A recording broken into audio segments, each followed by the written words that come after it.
उत्तर प्रदेश के सहारनपुर से एक चौंकाने वाला मामला सामने आया है, जिसने प्रशासन, अदालत और आम लोगों को भी सोचने पर मजबूर कर दिया है।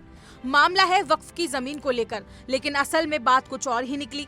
दरअसल वक्फ बोर्ड के नाम पर फर्जीवाड़ा करते हुए राष्ट्रीय संपत्ति पर अवैध कब्जा किया गया और उस पर मदरसा, मस्जिद और अन्य निर्माण खड़े कर दिए गए।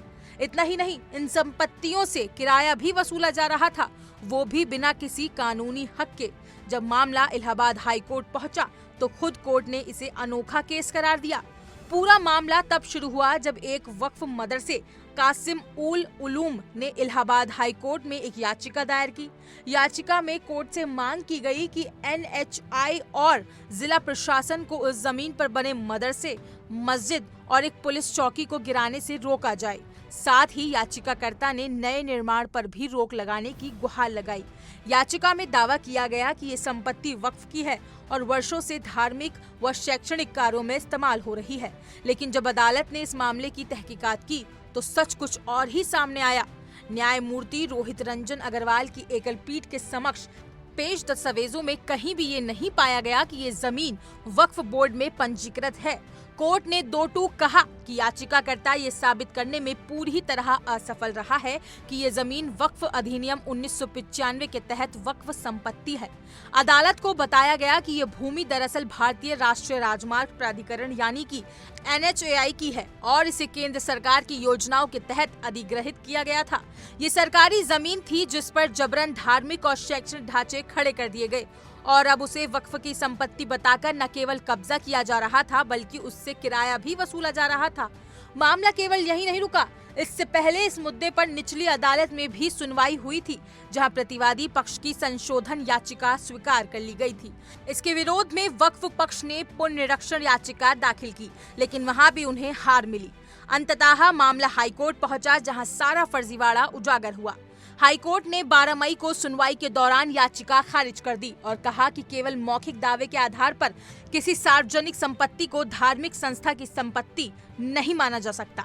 कोर्ट ने यह स्पष्ट किया कि जब तक वक्फ बोर्ड में संपत्ति विधिवत पंजीकृत नहीं होती, तब तक उसे कानूनी रूप से वक्फ घोषित नहीं किया जा सकता।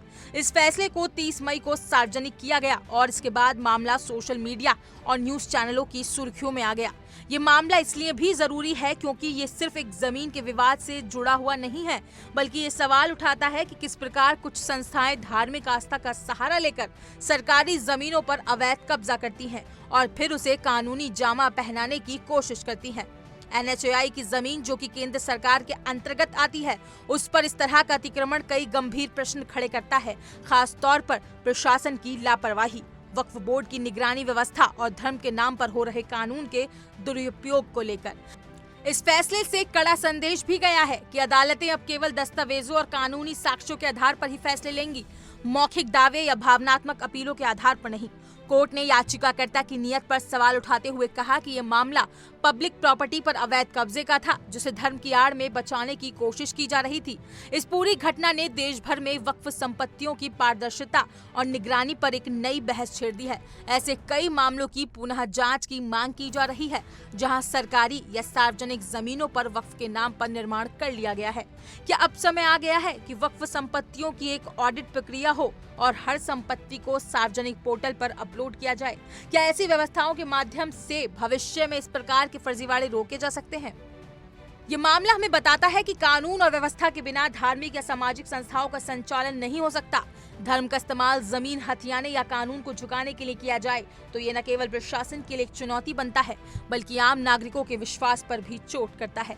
हाईकोर्ट का ये फैसला आने वाले समय में एक उदाहरण बनेगा कि धर्म, आस्था और कानून, इन तीनों के बीच एक स्पष्ट और मजबूत रेखा होनी चाहिए। इस खबर पर अपनी राय कमेंट सेक्शन में जरूर बताएं और ऐसी ही तमाम बड़ी अपडेट्स के लिए इंडिया डेली को सब्सक्राइब करना ना भूलें।